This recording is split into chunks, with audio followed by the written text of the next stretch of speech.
All right, looks like we are back and back from break.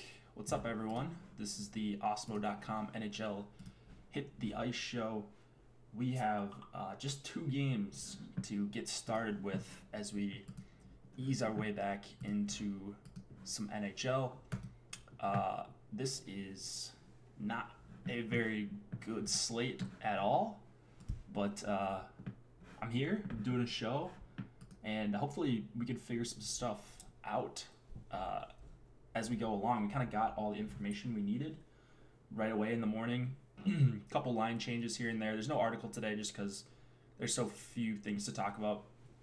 And we're kind of in the worst part of the NHL schedule, so nice to have the games back for sure. But just two of them today, three tomorrow, I think 2 Wednesday and 3 Thursday, and then Friday we get back to a normal slate. I think there's like 7 or 8 games. So short slate strategy is what we're going to talk about basically this whole week. Nolan will be on with me tomorrow and Thursday, I think, and then it'll probably just be me for the two gamers, and then whoever else wants to watch and chat. Can you guys hear me okay? Sometimes we have issues with the mic here, so I'm trying to move it closer so you guys can pick me up and don't hear any echoes or anything. It might just be when other people are on the show because there's two different audio sources. Maybe that messes something up. But hopefully you guys didn't donate too much to other DFS sports. I successfully did not play NBA DFS the entire weekend, so that was a win in itself. Thought I would crack, but it was nice to have my first real break of the NHL season. Played PGA on Thursday, and then that was it. Didn't do any showdown for PGA. Just collected my rewards. So was actually a profitable weekend without even actually playing. This slate, it is really just about whether or not you're going to chalk it up with Pittsburgh here. And depending on the other game, kind of your view, everything is going to be chalky on a 2-game slate, right? Like nothing is going to be like sneaky, but so we're talking ownership, and I say like Pittsburgh's going to be super chalky because they are. It's relative. They're going to be 35-40%, I think. And whereas like Winnipeg, I would consider them what I think to be under-owned if they're going to come in like the 20s or below the 20s. So Winnipeg's top line, that is. So it's really just about ownership, trying not to like get with the field on everything if you're MMEing tonight. So, I've kind of got in my head what I think each line is going to be, and it's going to be different for Pittsburgh now that they switched up these lines because if it was going to be Kessel with Malkin and Hornquist, that would have been full power play correlation, big total for Pittsburgh. I think that would have been very clearly the chalkiest spot on the night. Now with Rust not on the power play, you still get 2 out of the 3 guys on the top power play, but it's going to more spread it around for Pittsburgh, I think. And I actually like Simone up on this top line for Pittsburgh. So there's not a ton to talk about today. So kind of trying to ramble on and see how many people actually want to show up. I'm sure people are excited to get back, and probably last night and this morning they were, but then when you look at the slate, it's just like, man, could they have made this any less convenient for us? So really go like 8-9 days without a real NHL slate. But these 2-gamers can be fun, right? I've banked a 2-gamer earlier in the season, just luck boxed my way into like 5K, but don't expect to do that tonight. I don't expect to do that tonight. I'm playing for fun, playing less volume. There's some there's some interesting tournament actually on FanDuel, and I've got it pulled up. This right here. So I put like 20 into this. I've never heard about this. FanDuel doesn't really advertise stuff for NHL, but looks interesting. I'm going to play this over on FanDuel and just put the 20 lineups I have in here in that the 444 or whatever. Been playing that a little bit more for you FanDuel people. So I'll donate to you guys over there for a while.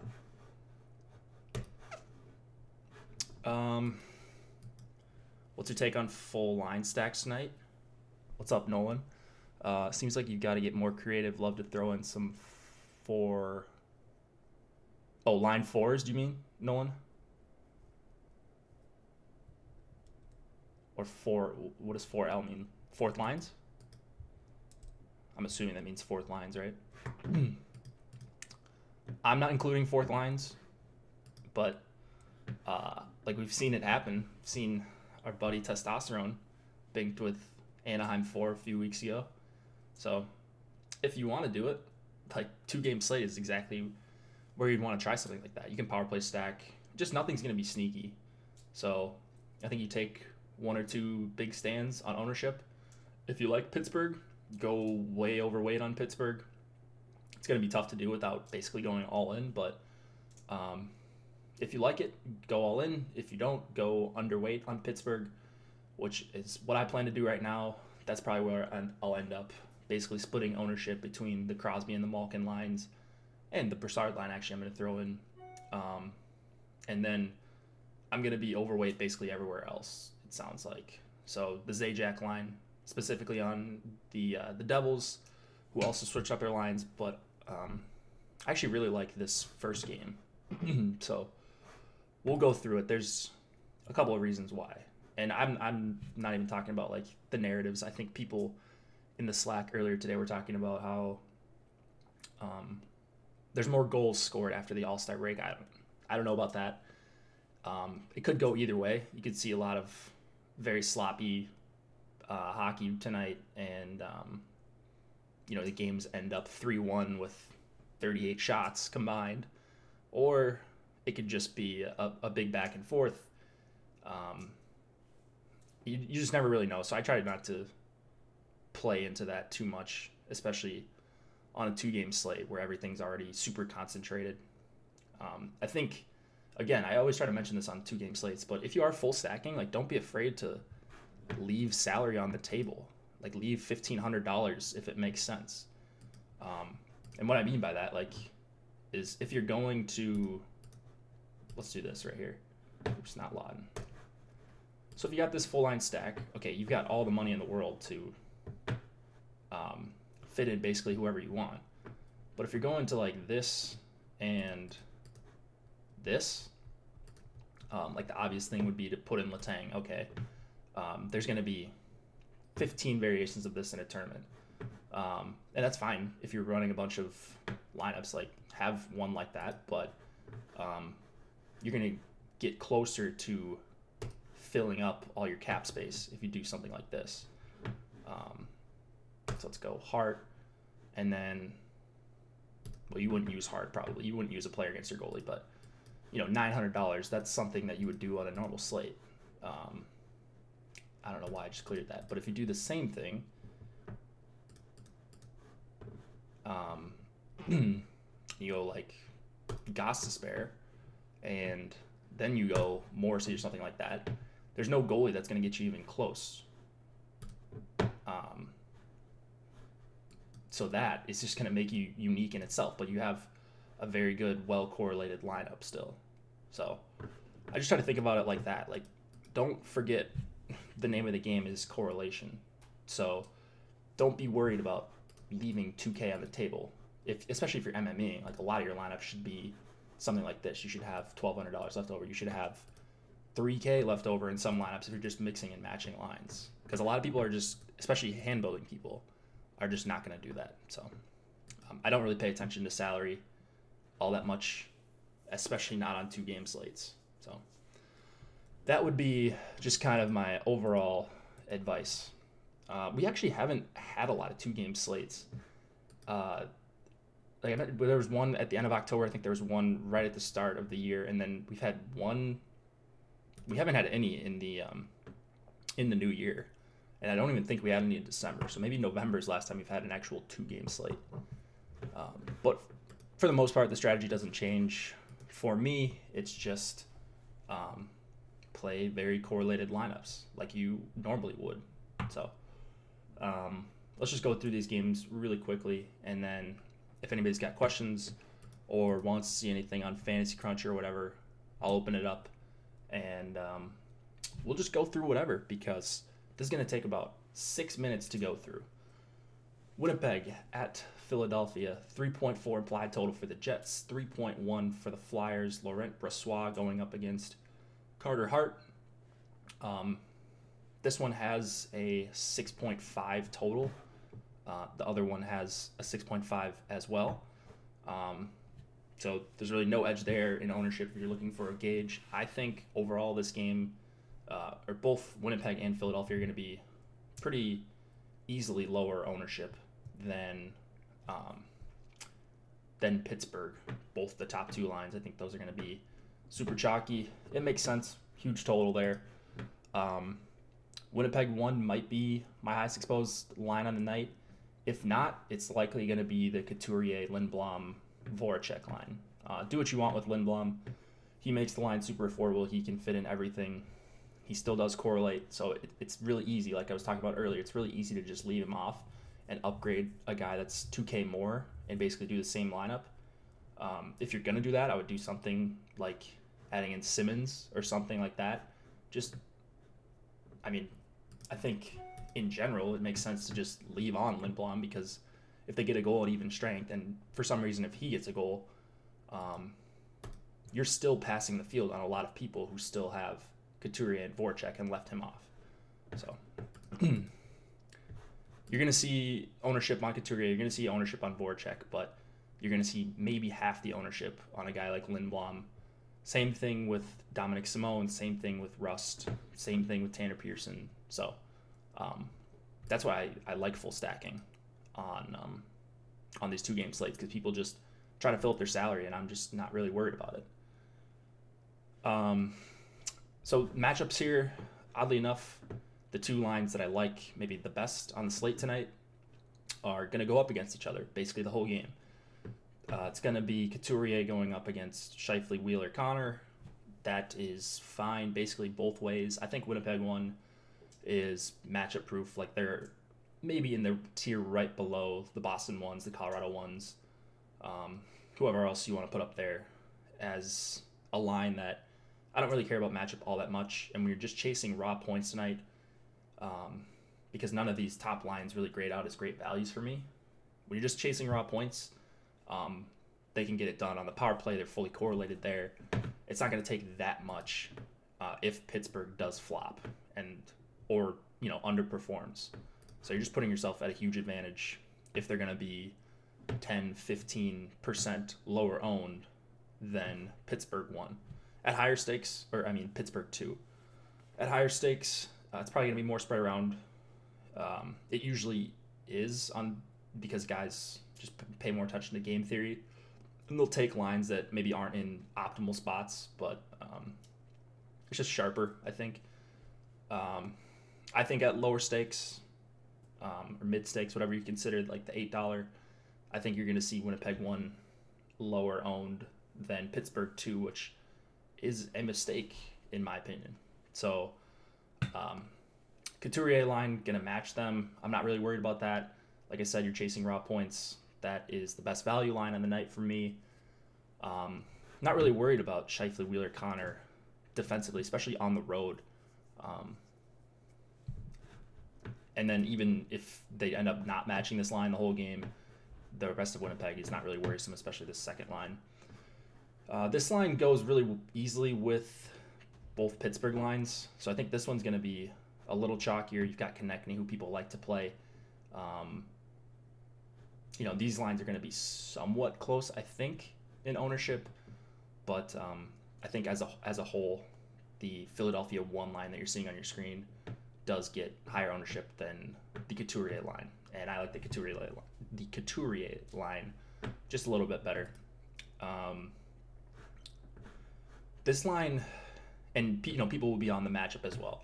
This is a really good matchup for the Giroux, Van Riemsdyk, Konechny line, especially if they're going to match the way I think they're going to match Couturier against Scheifele. That leaves Giroux to go up against Line A and Little, which we know are not great defensively. So it is a good matchup, but this line hasn't really done anything, results-wise or like fancy stats-wise.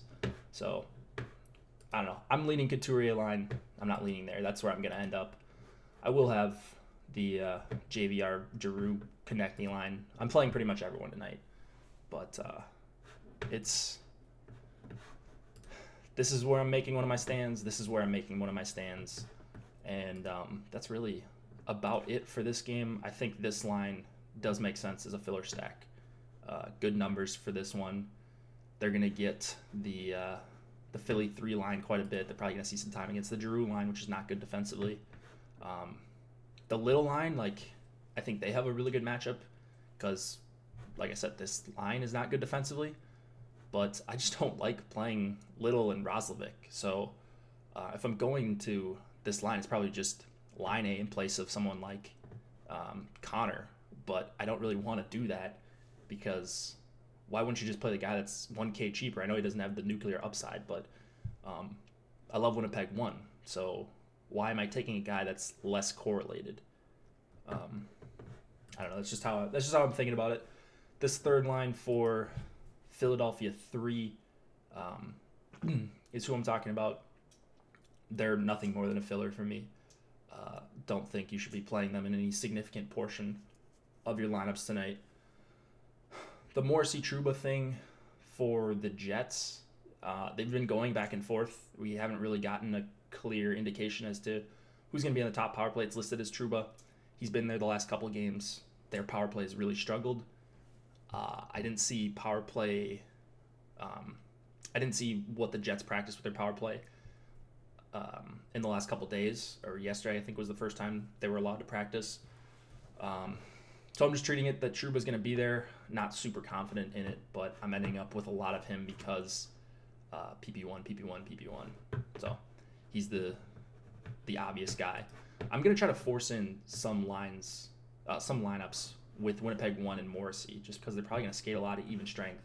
And then if somehow Morrissey does end up on the top power play at some point, that'd be a pretty big advantage. So for the most part, it's going to be Trouba, but I think having a couple lineups with Morrissey instead of Trouba is a good way to differentiate.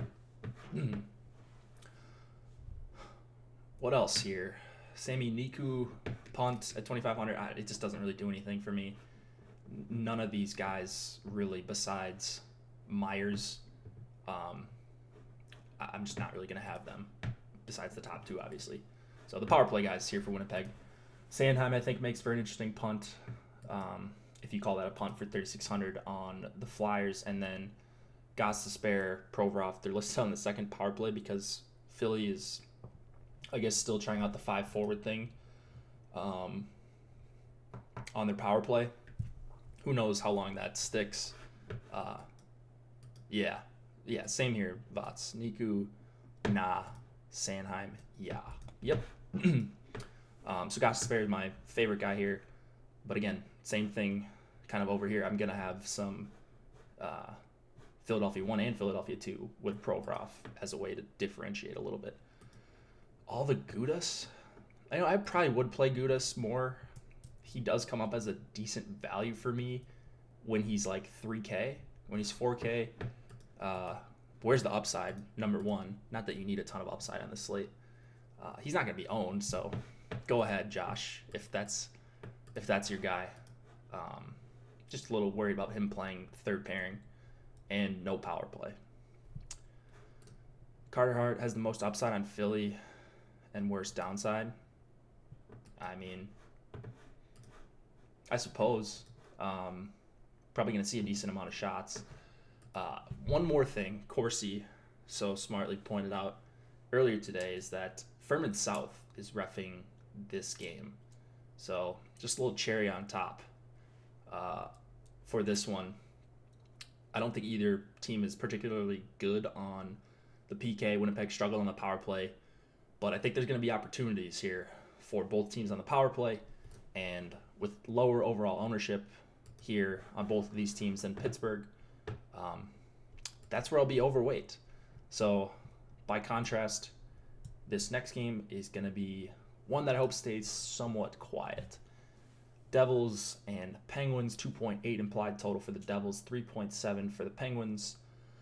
We've got awful Keith Kincaid going up against Matt Murray, who has been very up and down himself, more up than down as of late. But anyways, big pricing discrepancy between the two. Don't know that it makes a ton of sense to talk about goalie tonight. Just play the goalie that fits in with guys he's not playing against, if that makes sense. Don't go out of your way to play skaters against your goalie. If it happens, if you want to play a defenseman against your goalie, that's probably okay on a 2-gamer, but in general, I am team never play skaters against your goalie in tournaments. All right, so we've got the Crosby line probably going to get matched up, and the lines are actually incorrect here. So, oh, what's up, Llama? Llama's catching the show, 2-game slate? Oh, come on, man. You're not going to make it to, like, the 8-gamers, but you're going to come for the 2-gamer? You know who my favorite Llama is. So these lines are actually incorrect. It's going to be Palmieri up with Hischier and Marcus Johansson. And then it's going to be Blake Coleman with Zajac and Miles Wood, who is not on your screen. So what you're going to do, let me open up Awesemo. Here we go. What you're going to do is go to FC. If you guys haven't done this, I'm just going to show you how to do it quick. Because I think they just copy what Daily Faceoff has. I'm not exactly sure. It's Daily Faceoff or Left Wing Lock, but they haven't updated yet. So if they don't update, which you should want if you're using FC and you're smart and you're going to update, they don't have Wood in here at all. So he's going to be on line 2, and then you would just go to Palmieri. He's listed as line 2 here. He's going to be on line 1. And then, who's the last one? Jesper Bratt. I believe he's on line 3. Not that it matters here, but there you go. That's really all you have to do. It's super easy. You hope people don't swap and give them what FC gives them if they're full line stacking, but do that in the event that FC does not update before lock. FanDuel gave me a free entry, and you happen to be live. Yeah, FanDuel, I heard a bunch of people got free entries from FanDuel. I mean, I got one. It was just like a free play with like 10,000 people, so hooray. I don't know. They don't really care about their NHL product all that much from what I see. So if you got your FanDuel free entry, or if you haven't logged in there in a while, if you're a DK guy, just go log in, see if you got it, and use it, because it's free. So yeah, that's really all I gotta say. I'm playing on FanDuel tonight, even though I think it's an inferior product, but I should be playing over there. That's why I play over there, just because long-term profitability, I should be profitable over there. I don't like much on the site, but that's where we are with NHL DFS. So those lines are incorrect on your screen. It's going to be, I would think, it's going to be Crosby going up against Hischier, Johansson, and Palmieri. That makes me really dislike New Jersey 1 because this line has some just absurd numbers offensively and defensively, like just dominant. And I will reference them right now so you guys know I'm not just doing this off the top of my head. Pittsburgh won in 125 minutes. That's a pretty good sample. 71.8 Corsi for per 60, 38.7 Corsi against per 60. Scoring chances, 34.25 per 64, 16.5 scoring chances per 60 against. Now, 17.8 high danger chances for, under 5 high danger chances against per 60. So that's really good. And I would like to not go up against lines like that. I think it's going to be a pretty hard match. If they don't hard match, I mean, okay, I could be wrong on that, but why would you not want a hard match against Hischier, Palmieri, and Johansson on a Taylor Hall-less Devils team? So what that does is, number one, I prefer the Crosby line over the Malkin line for ownership reasons and just for the numbers there. We don't have numbers on Malkin, Rust, and Kessel for this year. I wonder if we do for last year, now that I'm thinking of it. You think Gensel, top PP, and Horny on PP2? Where are you seeing that, Josh? I'm going to look up quick on Natural Stat Trick. Do we have any sample for this Rust line? Or Rust, Malkin, and Philly Kessel? Yeah, okay. 111 minutes. Similar to what they've been with really anyone else. Malkin and Kessel, very good offensively. Not good defensively. Same thing. 27 scoring chances against, 10.5 high danger chances against. They didn't really generate all that much in their 111 minutes going back to last season. So that's a little worrisome. But I think people will just see the PP1 here, the affordable price tags with Kessel and Malkin, and that makes sense. I mean, Pittsburgh's power play is incredible. Devils still missing their best player. Not really worrisome on the road anyways. They can't win games. They can't stop goals from going in their net. They're starting Keith Kincaid. I get it. But I'm just going more with the Crosby line tonight. So that's where I'm going to be. Hopefully Gensel is up there. But I know they've been running Gensel up there. Occasionally, Horny third line seems like he's getting demoted. Let me look. They have had Gensel up on the top power play, but that's mostly, if I remember correctly, I could be completely off base. That's mostly when Hornquist has been in and out of the lineup. It's almost always Hornquist with the Crosby Malkin unit on the power play, if I remember correctly. But if you find something else, please share. We love any little information we can get, any sort of edge we can get on these two gamers. So, okay, JR, got it. I like the Zajac line. So I wrote up the Zajac line with Coleman and Palmieri, like you're seeing on the screen right there. I just figured no one would go to this line because kind of expensive for what they are. With Miles Wood here, I think Miles Wood, let me see his price. Yeah, 3,800. So just makes the Zajac line a lot more affordable, actually almost 3K more affordable. Coleman has been really good at 5-on-5. Like, he's just a pretty solid player. Like, he's not going to outscore Sagan and all these guys that Todd Cordell tweeted out, like, but he has been very good this year. So, and this line as a trio, Wood, Zajac, Coleman, has really good numbers as well. And they're going to get the Malkin line and probably some time against the Brassard line. Like, sign me up for that. So, I'm not a Travis Zajac guy, but I guess I am a Blake Coleman guy, and I like Miles Wood, especially for 3,800. He's probably playing in the second power play unit, if I had to guess. Zajac on the top unit. It's really just assist equity for him. He's definitely overpriced as a one-off. Do not play Travis Zajac one-offs. I don't want a Cody Eakin Travis Zajac tonight. I would like if Travis Zajac scored 2 goals tonight because I'm going to be overweight on New Jersey too. But he's a guy who I never get to outside of a stack. And he's got to have decent line mates around him. I think Wood and Coleman are decent enough, and like I mentioned, good matchup. So that's where I'm going to be on the Devils. New Jersey too. And then going underweight on the Malkin line. For sure, I hope they don't crush. If they do, and you play a bunch of them, that's awesome. I'm a fish. If not, I hope it's Crosby that does the damage, or really no damage done at all. So, because I actually may end up underweight on the Crosby line as well.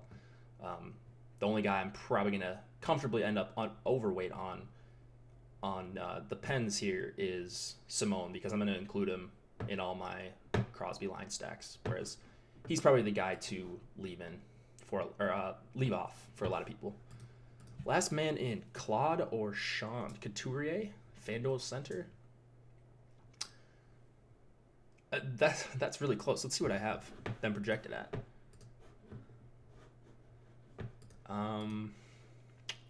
They're right next to each other in my projections. I've got on FanDuel, Giroux projected for 14.53, Couturier projected for 14.04. So there's your answer. Giroux, I suppose. Pavel Zacha, shorthanded goal specialist. He's starting to shoot a little more. I'd rather not mess around with this line. I think it might even be Jesper Bratt on this line, unless I missed something. I can't remember who was the third line. I don't really care for the Devils. I do prefer the Brassard line over whatever New Jersey rolls out for this third line, because you get Hornquist there. This line should be able to generate at even strength, but you do get some power play exposure, so it certainly could be worse. They're probably going to be the highest owned third line, whatever that means to you, on a 2-game slate. Defenseman here, God, the Devils are just the worst to try to pick defenseman, because you've got Will Butcher, whose only value is in the power play, really. Second pairing, so there is that, skating with Vatanen. Probably going to see a decent amount of minutes if he actually is skating with Vatanen. As a one-off, I do like Severson, just a little bit more offensive upside. I like Vatanen as well. I think both of those guys are priced pretty fairly on DK especially, so I'm going to have the most of Vatanen. He's the guy I probably want with Zajac, Coleman, and Wood. Will Butcher's always like way more owned than he should be in my eyes, because he gets the PP1 tag. I don't understand why you have him there, but that's not what we talk about here at the Osmo.com NHL Hit the Ice show, because I am not a coach. If I was, my team would probably lose every single game, because I just go by what Natural Stat Trick says. Letang, the very, very obvious play on Pittsburgh. He's the guy miles ahead of everyone else on the Penguins as far as ownership for me, and really miles ahead of everyone for exposure on the slate for me. So, like I said, I'm not going with a lot of Pittsburgh stacks. Like, I'm going to be underweight for sure on the Malkin line, probably around where the field's at on the Crosby line. But I'm going to be overweight on Letang, because if they get it done on the power play and they score a bunch of uncorrelated goals, you're still getting exposure to it.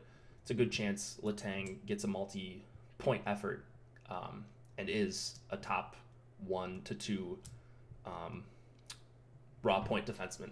So I just don't see a lot of really clear paths for these other guys. You've got the weird thing going on with the 5-forward power play for Philadelphia, and then the unknown with Trouba and Morrissey. So Letang, just the slam dunk top play for defensemen. Not really close. All right, see you, Llama.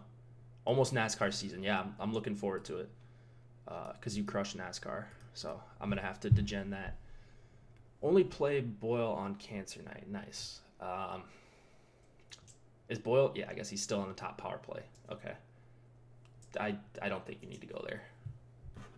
Brian Boyle had his ceiling game already this season. Yeah, so it's going to be Letang. He's going to be my most owned player tonight. Murray is probably going to be my highest exposure goalie. He is the most expensive, but it just seems like such a safe spot for a win. Probably doesn't have the highest upside if things go great for him. I don't know how many shots the Devils are going to be able to generate, honestly.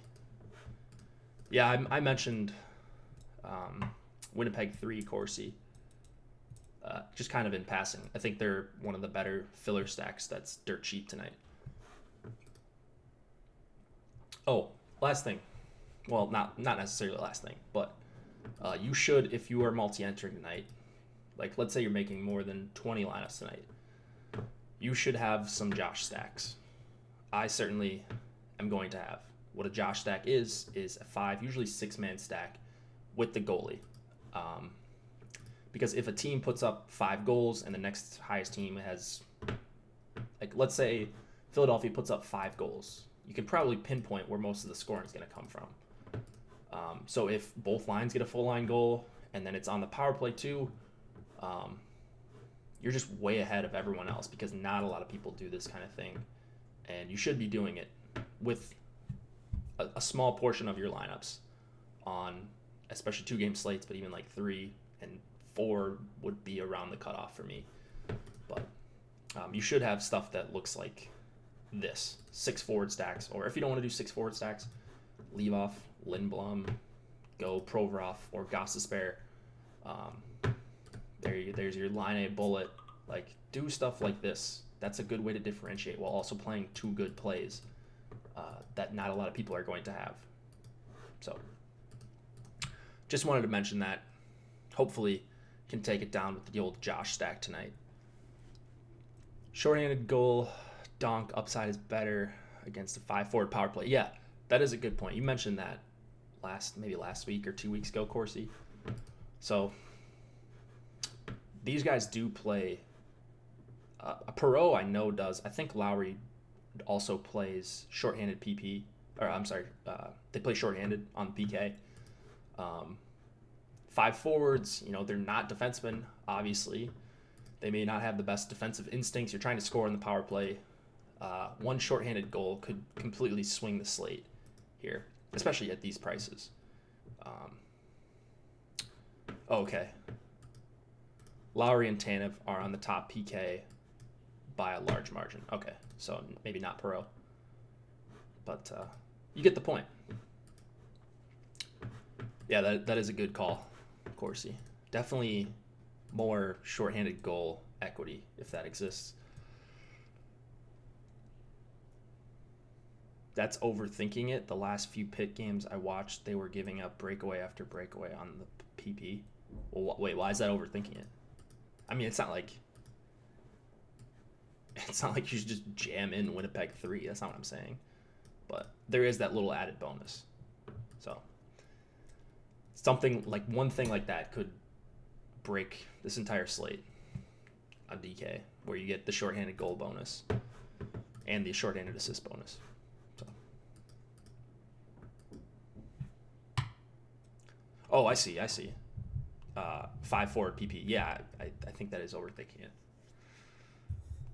But if it works, coach is genius. If it doesn't, then coach is a numbskull. All right. It is 3:41 my time, and we're pretty much done with the slate. I've tried to talk about everything. Went through the games, Josh stacks. We've done everything. Ownership, we talked a ton about ownership. Not sure I've ever had one. I wonder if I have had a full line shorthanded goal. That'd be outrageous.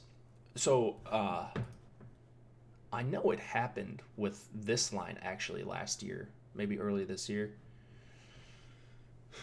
Yeah, they've definitely all played shorthanded together. And it must have been last year because Ehlers were playing with them for the longest time. But I think these guys all play shorthanded. So there you go. Another reason to play Winnipeg 1. Oh, Wheeler from Scheifele and Trouba. Well, there you go. Yeah. So I also, of course, I did mention that we have our buddy Furman South officiating this game. That guy calls more penalties than anyone. There's a ton of goals in his games. He's reffed a good amount of games, so it's not like just some blip on the radar. Oh, yeah, when everyone had Morrissey instead of Trouba. Yeah. Yep. That was a dumb slate. It was like a 9 or 10 point swing. Let's go on Fantasy Cruncher. Let's see if we can find the last 2 game slate and see what some of these lineups looked like. Do we have one in... Oh, we had one in December. Okay, we had one in December. Let's see what we had for this. Let's see how... I always look at the $8 just because it's the most entrants, and that's the one I play a lot. It appears I got smoked here. How many lineups do I have here? 50? Yeah, 50. Okay. So I got 8th here, but what did that pay out? Like 104. Yeah, that's nothing. So let's see what the nut lineup was. Eller, Connolly. Oh, okay, so instead of whoever it was, they had a different center. Okay, so right here, the Malkin won off instead of the third Washington 3 guy. Right here, Crosby. Crosby Gensel. Okay, so these lineups were different, but they ended up with the same score. McKinnon, Rantanen. Oh, what is this? Oh. The 2-2-2, I suppose, worked out for this fellow. 2 sticks. What does testosterone run?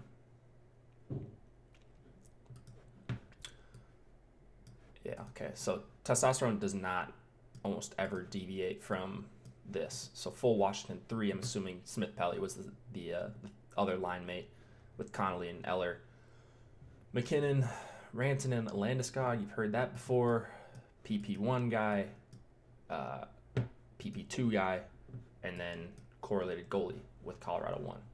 Pretty standard testosterone lineup. It appears, yeah, we tied. There's Eddie from Osmo. There's Nolan, my co-host. It appears 43 was the number to have. Everyone had the same lineup, basically. Nolan just had Petrie. So, even more variance at the top with these 2-game slates is all. Let's see if we can find another one. I think testosterone, maybe that was like a 3-game slate. Just smoked a short slate with Josh stacks all over the place.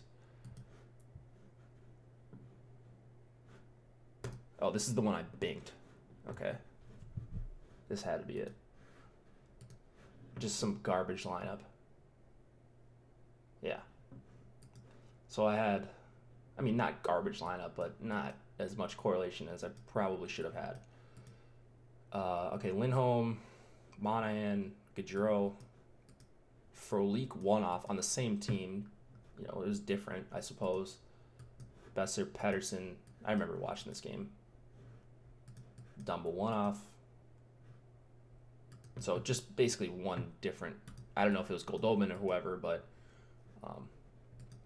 the Frolik goal won me the tournament. Yeah, that's what it was, Goldobin. Okay. So just basically got lucky and donked a tournament win. So not expecting to do that again, but that is what happens when you get a little bit different on the 2-gamers. All right, thanks for joining, guys.